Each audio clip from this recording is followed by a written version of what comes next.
भारतीय आयुष एकेडमी के YouTube channel पर आप सभी लोगों का स्वागत करता हूं। देखिएगा, आज हम बायोलॉजी के अंदर एक विशेष या महत्वपूर्ण टॉपिक स्टार्ट करने वाले हैं जिसका नाम है मानव रोग, जिसे बोलते हैं ह्यूमन डिसीज। आप देखिएगा, एग्जाम कोई सी भी हो आपकी, सेंट्रल गवर्नमेंट या स्टेट गवर्नमेंट, आपके मानव रोग से संबंधित विभिन्न प्रकार के प्रश्न पूछे जाते हैं कि भैया कौन सी बीमारी से कौन सा रोग आपका हो जाता है, या उसके वायरस का नाम, या उसके प्रोटोजोआ का नाम, या उसके परजीवी का नाम, या उसके कवक का नाम। तो विभिन्न प्रकार के प्रश्न आपके पूछे जाते हैं। तो आपके सामने देखिएगा, हम स्टार्ट करने वाले हैं मानव रोग। ठीक है, देखिएगा बोर्ड पर, देखें।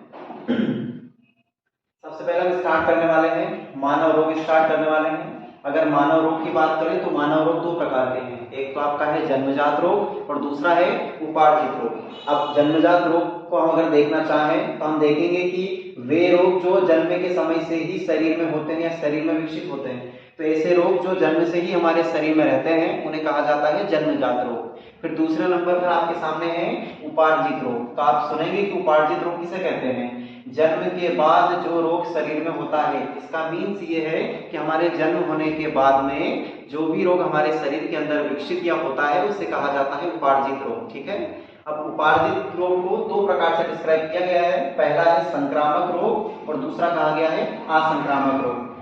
अगर देखा जाए तो इनको दो प्रकार से बताया गया है, संक्रामक रोग और असंक्रामक रोग। अब हम थोड़ा सा इसको आगे डिस्क्राइब करके पढ़ेंगे कि संक्रामक रोग किसे कहते हैं और असंक्रामक रोग किसे कहते हैं। एक मिनट इसका स्क्रीनशॉट ले लीजिएगा आप लोग।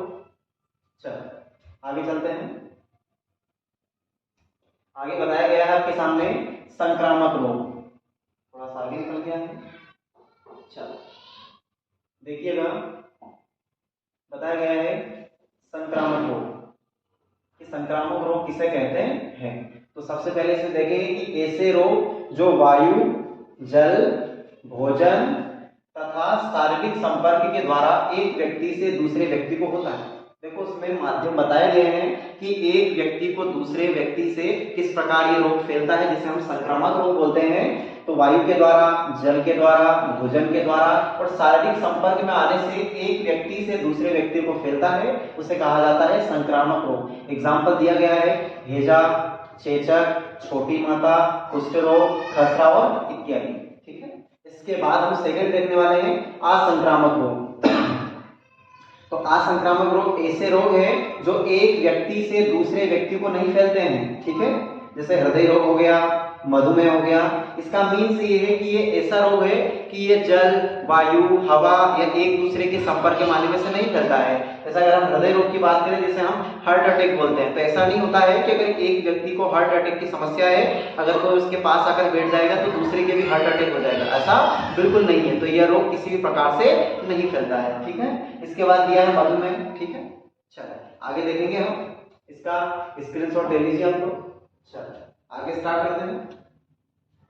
सबसे पहले हम स्टार्ट करने वाले हैं प्रोटोजोआ से होने वाले रोग। देखिएगा, हाँ, सबसे पहले हम स्टार्ट करने वाले हैं प्रोटोजोआ से होने वाले रोग।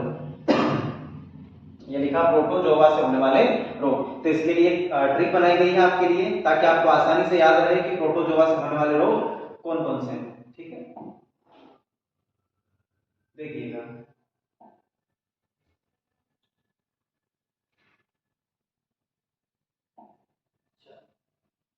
देखें,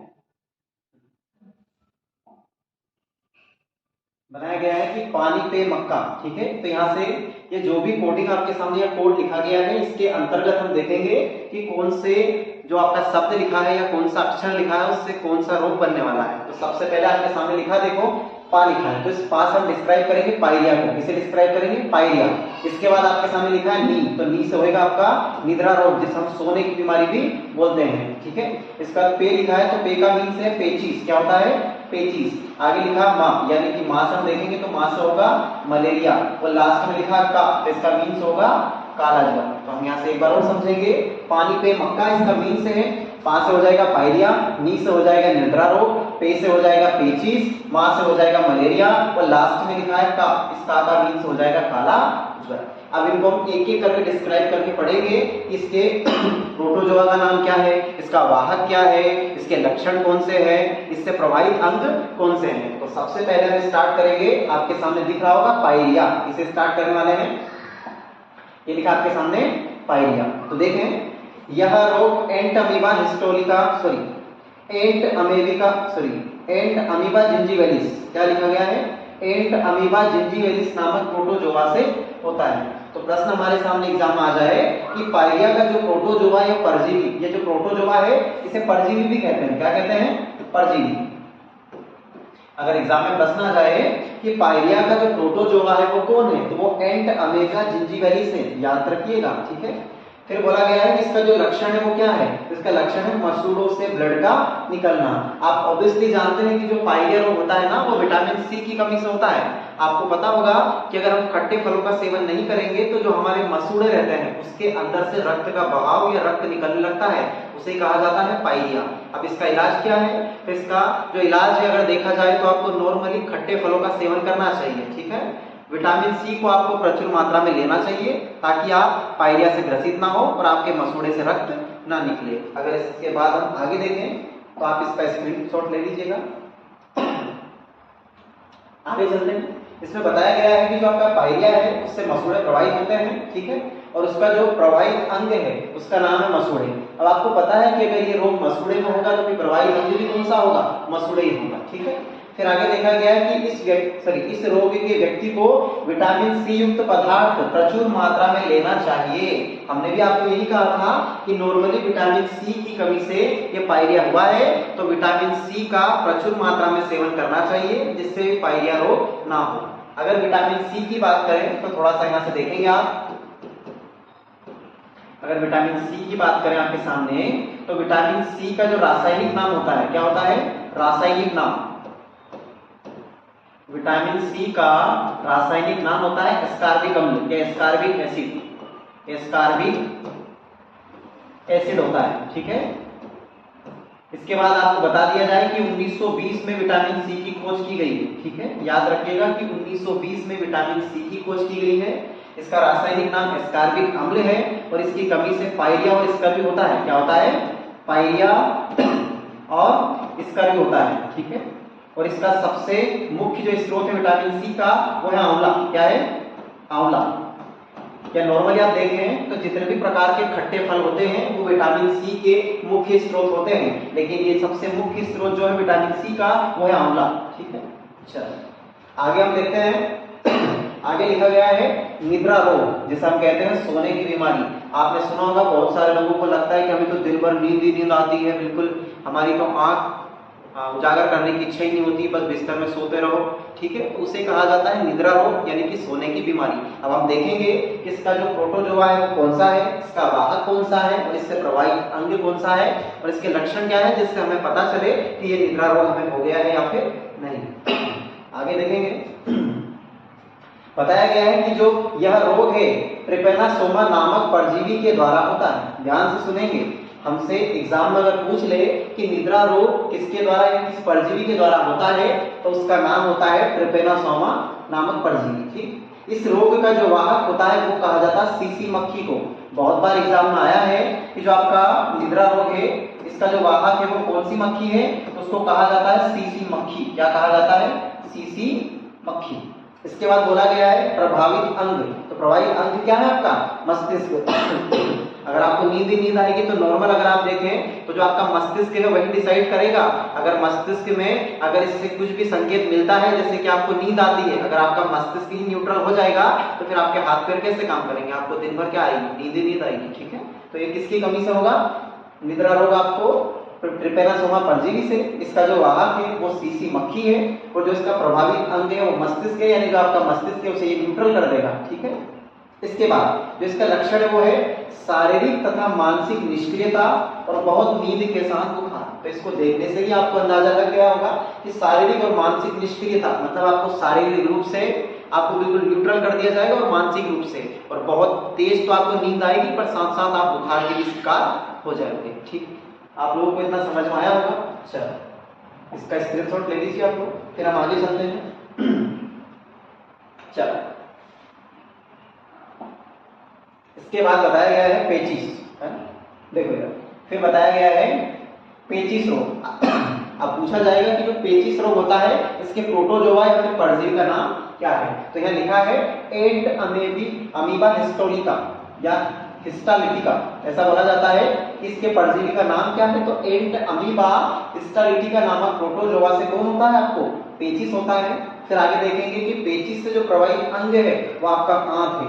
आपने देखा होगा कि हमारे शरीर में दो प्रकार की आंत है, एक छोटी आंत और एक आपका बड़ी आंत। तो जो छोटी आंत होती है उसका मुख्य काम होता है पाचन में सर्वभूत भूमिका निभाना, यानी कि सर्वाधिक मात्रा में अगर कहीं पाचन होता है तो आपके छोटी आंत में होता है। अगर हमारे सामने प्रश्न आए कि मानव शरीर में जो पाचन है कहां से प्रारंभ होता है, तो वो मुख से प्रारंभ होता है।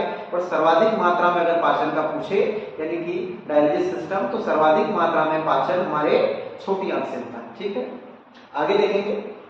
हमने यहाँ कह भी दिया है कि जो पेचिस रोग है उससे प्रभावित अंग है आंत। इसका जो लक्षण है वो खून के साथ दस्त आना। ठीक है, चलो आगे देखेंगे। इसके बाद फिर बताया गया है काला ज्वर। क्या बताया गया है, काला ज्वर। अगर इन दोनों का अलग अलग गलती से आपने मीन निकाल लिया तो ज्वर का मीन्स हो जाएगा बुखार। क्या हो जाएगा, बुखार। अब काला मीन्स काला, तो ऐसा बिल्कुल ना सोचिएगा कि दोनों का अलग अलग मीन कर लो, बोलो कि जब हमें बुखार आएगी तो हम बिल्कुल काले कट हो जाएंगे। ठीक है, अगर अलग अलग मीन निकालोगे तो आप सब कुछ अलग ही कर दोगे। ठीक है, तो दोनों को कंबाइन में सोचना है कि काला ज्वर का मीन से यहाँ पर बहुत तेजी से बुखार आएगी, ना कि बुखार के समय हम बिल्कुल काले कट हो जाएंगे। ठीक है, देखिएगा अगर इसके परजीवी की बात करें तो लिस्टमेनिया डोनावानी नामक प्रोटोजोआ से ये रोग होता है। ठीक है, काला ज्वर का जो परजीवी है उसका नाम है लिस्टमेनिया डोनावानी नामक प्रोटोजोआ।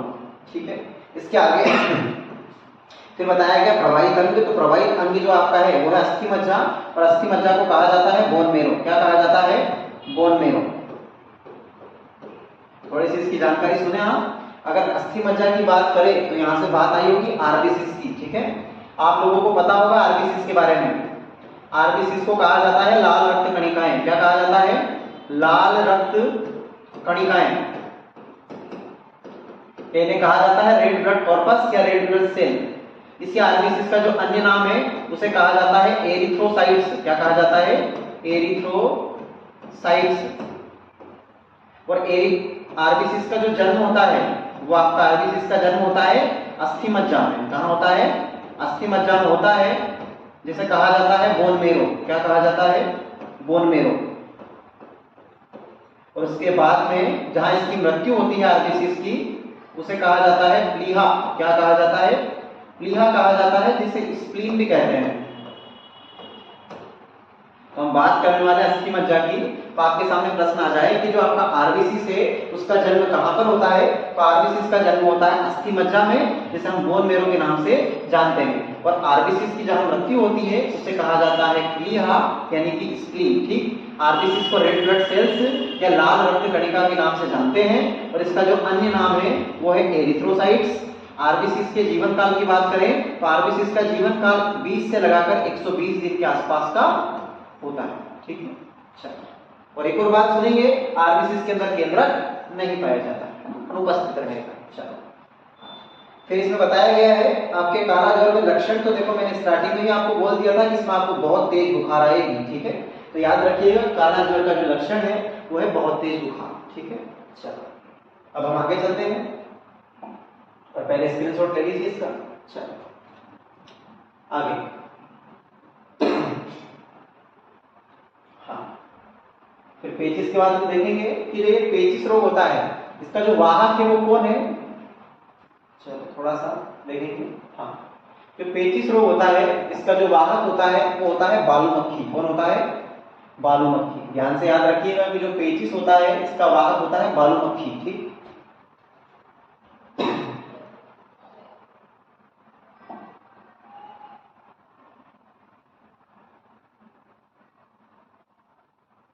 थोड़ा सा मिस्टेक हो रहा है शायद,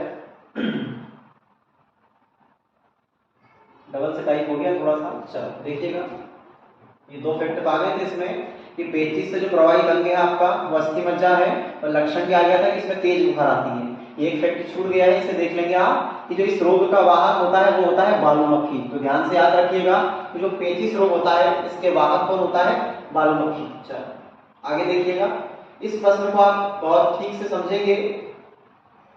मलेरिया से सबसे ज्यादा प्रश्न आते हैं, याद रखिएगा, है ना। मलेरिया से सबसे ज्यादा प्रश्न आते हैं किसी भी एग्जाम की दृष्टि से अगर हम देखें। पूछा जाएगा कि मलेरिया शब्द का प्रयोग किसने किया सबसे पहले?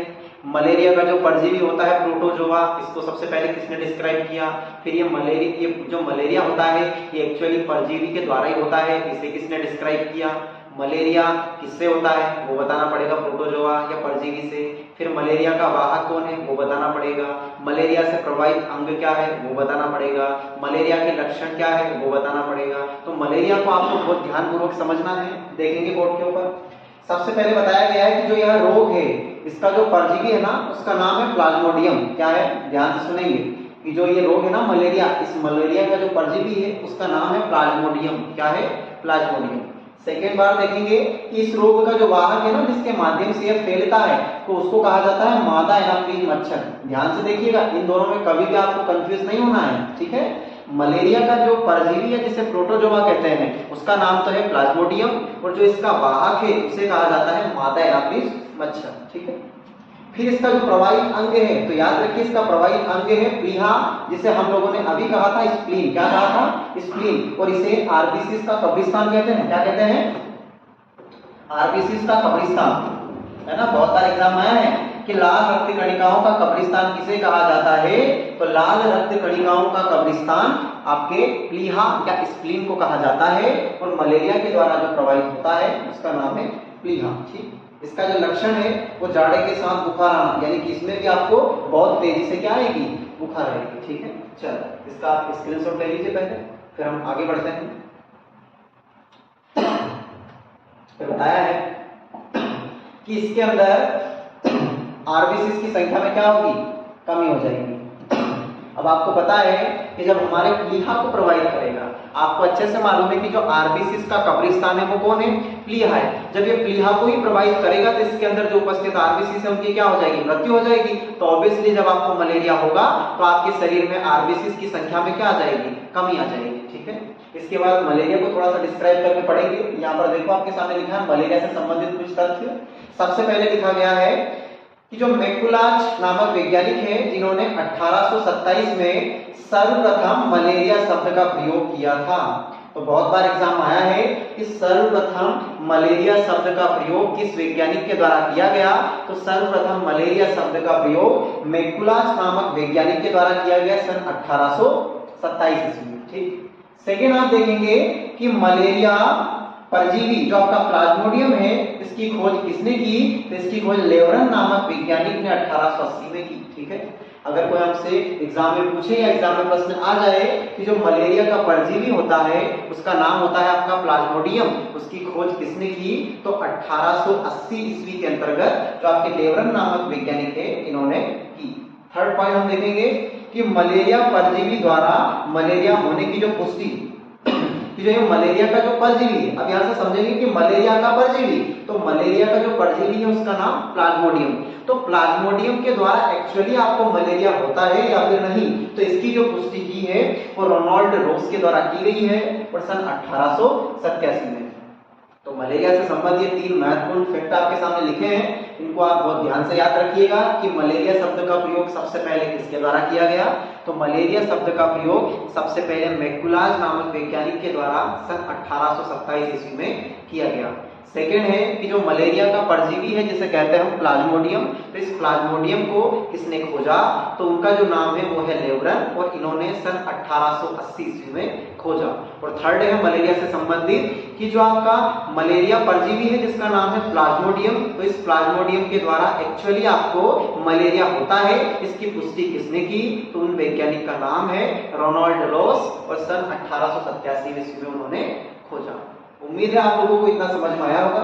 तो देखिएगा इसका आप स्क्रीनशॉट ले लीजिए, फिर हम आगे बढ़ते हैं। चलो फिर आपके सामने समझाया गया है कवक से होने वाले रोग, है ना, ध्यान से समझेंगे आप लोग। फिर बताया गया है कवक से होने वाले रोग। तो इसके लिए भी हमने एक बेहतरीन शानदार ट्रिक आपके सामने बनाई है, जिसके अंतर्गत कवक से होने वाले सारे के सारे रोग आपको याद हो जाएंगे। ठीक है, देखेंगे इसमें हमने ट्रिक आपके सामने लिखी हुई है कि गंजा दामाद खाए फ्रूट। तो कभी आपने ऐसा सुना कि गंजा फिर दामाद फिर खाए फ्रूट? अब गलती से कोई ससुराल पहुंच जाए, मान लीजिए कोई सा दामाद, ठीक है, अब हो सकता है कि उसको गंजेपन की शिकायत हो, सिर के ऊपर से सारे बाल उसके खिल गए हो। अब उसको जो गंजा है, वो जो दामाद है, उसको क्या खिलाएंगे? फ्रूट खिलाएंगे कि भैया फटाफट फ्रूट खाइए आप, ठीक है, मतलब उनका स्वागत और सत्कार करेंगे। तो यहाँ से याद रखिएगा गंजा दामाद खाए फ्रूट। अब ये जो गंजा लिखा है, इससे आपको रोग हो जाएगा गंजापन। थोड़ा सा मिस्टेक है मात्रा में, लेकिन आप याद रखिएगा कि जो ये लिखा है इससे का मतलब होता है गंजापन। फिर सेकंड लिखा दमा, तो इसके अंतर्गत आपको होगा दमा।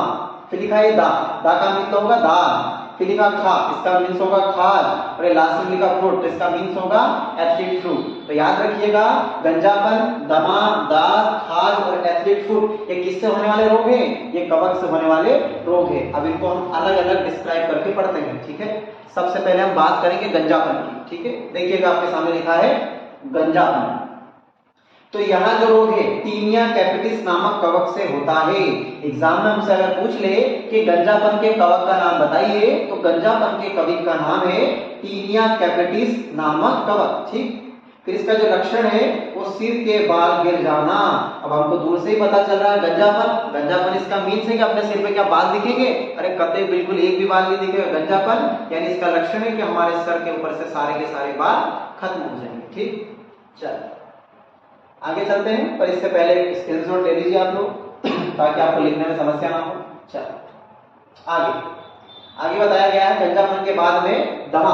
तो देखो दमा की समस्या बहुत सारे लोगों को होती है। दमा जैसे हम हमारी भाषा में बोलते हैं कि दम चलता है, उसको तो सांस लेने में समस्या होती है कि अगर थोड़ा सा भी रनिंग उसने कर लिया ऐसे बिल्कुल हाथ आप कर आपको दिखाएगा, तो उससे क्या होता है? दमा, यानी वो फेफड़े को प्रोवाइड करेगा कूलनेस। ठीक है, तो इस रोग का आपको वाहक याद रखना है या इस रोग का कवक। तो इस रोग दमा का कवक है एस्परजिलियस फ्यूमिगेटस नामक कवक के द्वारा दमा होता है। ठीक, और इस दमा से प्रभावित अंग क्या है? फेफड़ा। अब आपको नॉर्मली पता है कि जब दमा ऐसे आप सांस लेने में ऐसे कुछ करेंगे तो आपका फेफड़ा ही प्रभावित होगा, ताकि आपको सांस लेने में समस्या होगी। ठीक है, चलो आपके बाद फिर आगे बताया गया है दाद। क्या बताया गया? दाद खाज होती है ना, उसी प्रकार दाद। तो इसका जो रोग का जो वाहक है जिसे बोलते हैं कवक, तो ट्राइकोफाइटास लेरुकेमस नामक क्या है आपका कवक, जिसके द्वारा क्या होता है? दाद होता है। तो इसके कवक का नाम याद रखिएगा दाद के, कि ट्राइकोफाइटास लेरुकेमस नामक कवक के द्वारा कौन होता है? दाद होता है। और इसका जो लक्षण है वो त्वचा के ऊपर लाल रंग के गोले पड़ जाते हैं, यानी से लाल रंग के छोटे छोटे क्या पड़ जाएंगे? धब्बे, यानी जिसे हम चकते बोलते हैं। ठीक है, तो ये आपका हो जाएगा दाद। उम्मीद है आप लोगों को इतना समझ में आया होगा। चलो आगे चलते हैं, पर इससे पहले आप एक स्क्रीनशॉट ले लीजिए। चलो आगे देखते हैं। आगे बताया गया हमारे सामने खाज। जैसे हमने दांत को देख लिया, तब देखेंगे खाज। देखो क्या बताया गया है, खाज को पढ़ेंगे। तो यहाँ बताया गया है कि जो इस रोग का जो कवक है उसको बोलते हैं एकेरस स्केबिस नामक जो कवक है, उसके द्वारा आपका कौन फैलता है? खाज फैलता है। और इसका बताया गया है लक्षण कि त्वचा के ऊपर त्वचा में खुजली होगी और सफेद दाग का पड़ जाना, यानी कि छोटे छोटे से सफेद कलर के दाग पड़ जाएंगे और आपको बार बार खुजली होगी। अब यहाँ मान लीजिए गलती से आपको क्या हो गया? खाज, और आप ऐसे ऐसे ऐसे करोगे और इस हाथ को बिना धोए आपने अगर यहाँ भी गलती से लगा लिया तो आपको वापस यहाँ भी क्या हो जाएगा? खाज हो जाएगा कुल मिलाकर। ठीक है, चलो पर इसके कवक का नाम याद रखिएगा एकेरस स्केबिस नामक कवक से ये क्या होता है? खाज। ठीक, चलो आगे देखेंगे। आगे बताया गया है एथलीट फुट। इसको थोड़ा सा ध्यानपूर्वक समझेंगे। तो लास्ट पेज में बताया गया है एथलीट फुट। तो जो इसका कवक है, इसके कवक को टीनिया पेडिस नामक कवक के नाम से जाना जाता है, या बोल देंगे कि जो एथलीट फुट बीमारी है इसका जो कवक है उसका नाम है टीनिया पेडिस। और यह जो त्वचा का एक संक्रामक रोग है, यानी ये त्वचा से संबंधित रोग है। ठीक है, चलो उम्मीद है आप लोगों को समझ में आया होगा। इसका स्क्रीनशॉट ले लीजिए। देखिएगा हमने यहाँ पर क्या देखा, थोड़ा सा समस्या आ रही है टेक्निकल।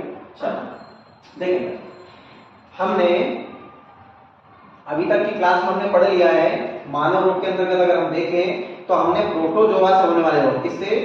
प्रोटोजोआ से होने वाले रोग ये पढ़ लिया हमने। इसके बाद कवक से होने वाले रोग हमने ये पढ़ लिए हैं। अब इसके बाद जो अगली क्लास आएगी उसमें आपके कौन आ जाएगा, जीवाणु से होने वाले रोग क्या आ जाएंगे, जिसे बोलते हैं जीवाणु जनित रोग। इसके बाद में उसी क्लास में आपका विषाणु जनित रोग। ठीक है, तो इस क्लास में हमने दो प्रकार से पढ़ लिए, प्रोटोजोआ से होने वाले रोग, दूसरा कवक से होने वाला रोग। जो अगली क्लास आएगी उसमें जीवाणु जनित रोग और आपका विषाणु जनित रोग भी कंप्लीट हो जाएंगे। और किसी भी एग्जाम के दायरे से अगर देखेंगे तो यहाँ से बिल्कुल प्रश्न बनेंगे। ये जैसे ही आपका डिस्क्राइबेशन खत्म होगा तो इसके बाद में हम इसकी एक ऑब्जेक्टिव टेस्ट श्रृंखला भी ले आएंगे, ताकि जो एग्जाम में प्रश्न पूछे गए हैं वो आपको डेफिनेटली अच्छे तरीके से क्लियर हो जाए। अगर आप लोगों को वीडियो पसंद आया हो तो हमारे चैनल को सब्सक्राइब करें। ठीक है, और जो हमारी वीडियो अगर आपको पसंद आई हो तो थोड़ा सा लाइक भी करें, और जो बाकी बच्चे जो नहीं देख पा रहे हैं उनको शेयर भी करें, ताकि उनको अच्छे तरीके से वीडियो या हमारे जो क्वेश्चन है वो अच्छे तरीके से समझ में आ जाए। धन्यवाद साथियों, जय हिंद।